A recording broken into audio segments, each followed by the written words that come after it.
Jaya Radha Madhava Punya Vihari.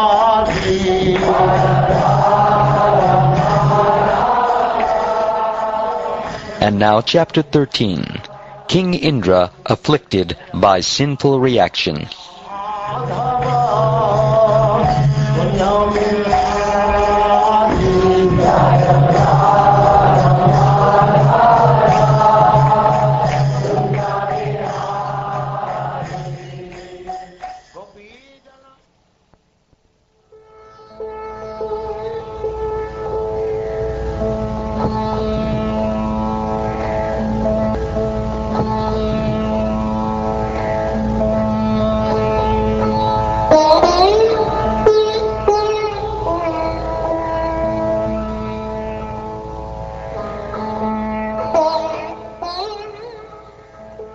Sri Shukdev Goswami said, O King Pariksit, who are so charitably disposed, when Vritrasura was killed, all the presiding deities and everyone else in the 3 planetary systems was immediately pleased and free from trouble, everyone, that is, except Indra. Thereafter the demigods, the great saintly persons, the inhabitants of Pitraloka and Bhutaloka, the demons, the followers of the demigods, and also Lord Brahma, Lord Shiva, and the demigods subordinate to Indra, all returned to their respective homes. While departing, however, no one spoke to Indra. O great sage, what was the reason for Indra's unhappiness? I wish to hear about this. When he killed Vritrasura, all the demigods were extremely happy. Why then was Indra himself unhappy?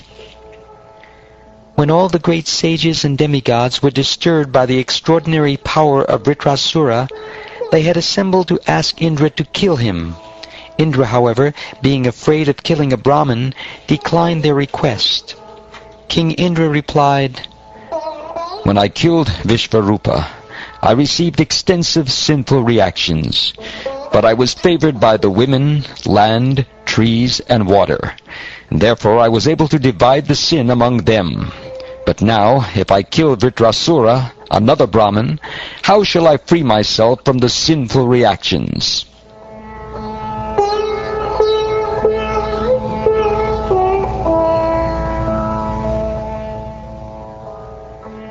Hearing this, the great sages replied to King Indra, O King of Heaven, all good fortune unto you. Do not fear. We shall perform an Ashvamedha sacrifice to release you from any sin you may accrue by killing the Brahmin.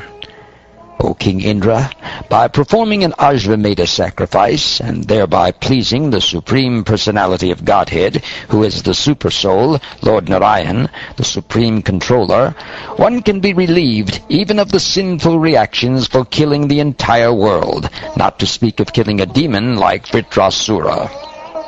One who has killed a Brahmin, one who has killed a cow, or one who has killed his father, mother, or spiritual master, can be immediately freed from all sinful reactions simply by chanting the holy name of Lord Narayan. Other sinful persons, such as dog-eaters and chandalas, who are less than Shudras, can also be freed in this way. But you are a devotee, and we shall help you by performing the great horse sacrifice. If you please Lord Narayan in that way, why should you be afraid? You will be freed even if you kill the entire universe, including the Brahmins, not to speak of killing a disturbing demon like Vritrasura.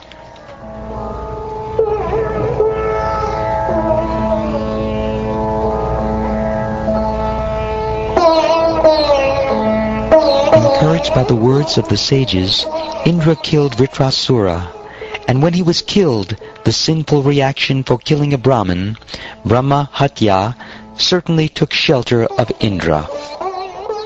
Following the advice of the demigods, Indra killed Vritrasura, and he suffered because of this sinful killing.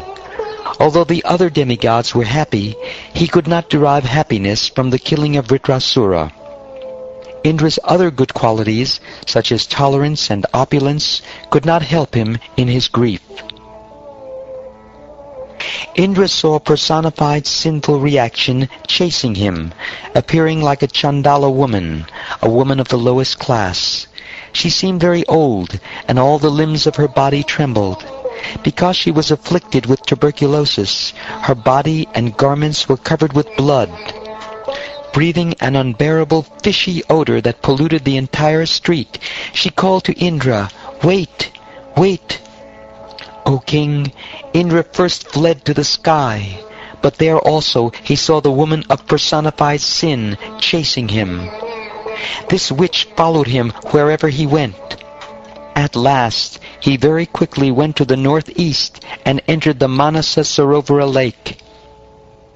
Always thinking of how he could be relieved from the sinful reaction for killing a Brahmin, King Indra, invisible to everyone, lived in the lake for 1,000 years in the subtle fibers of the stem of a lotus.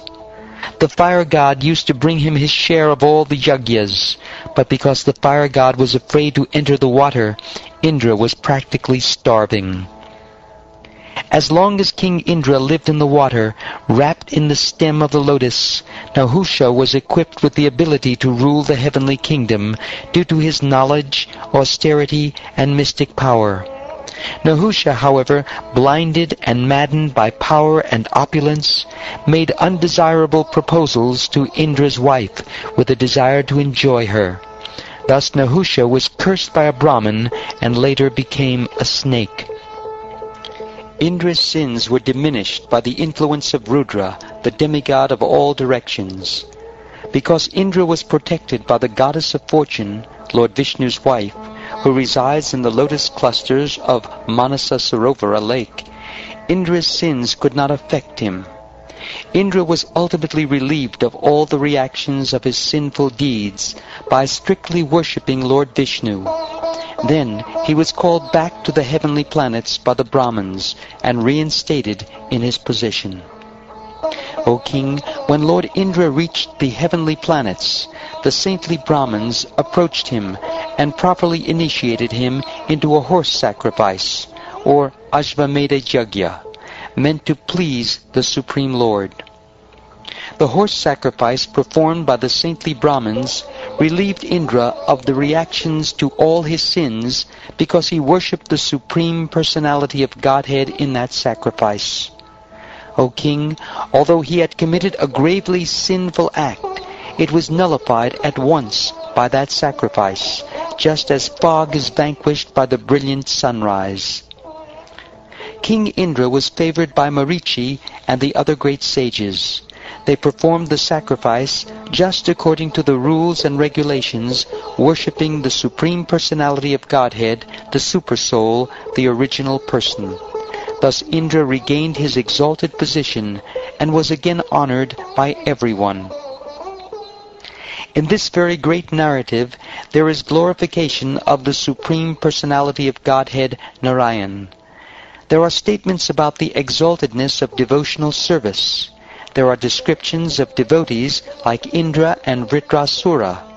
And there are statements about King Indra's release from sinful life and about his victory in fighting the demons.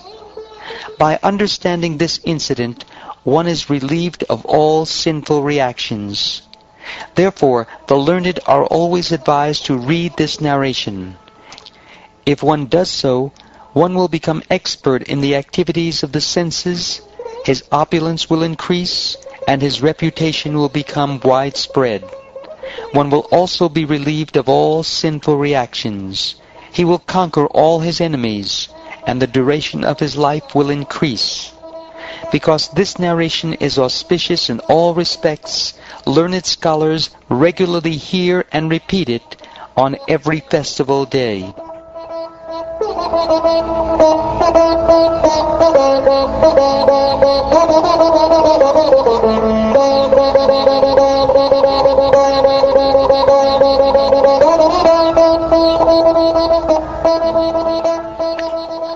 Thus ends the 13th chapter of the 6th canto of the Srimad Bhagavatam, entitled King Indra Afflicted by Sinful Reaction.